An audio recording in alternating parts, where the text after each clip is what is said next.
আপনি কি জানেন এক তরুণী সায়েন্টিস্ট স্বপ্ন? সে কিন্তু তার আঁকা ছবিগুলিকে জীবন্ত করে তুলতে চায়।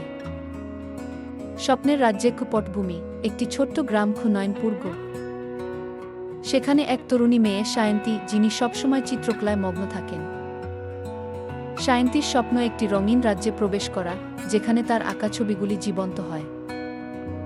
একদিন সায়ন্তী একটি পুরনো বই খুঁজে পায়, যা তাকে একটি রহস্যময় জাদুকরী রাজ্যে নিয়ে যায়। সেখানে সে দেখে তার আঁকা চরিত্রগুলি সত্যিই জীবন্ত। কিন্তু রাজ্যটি বিপদের মুখে।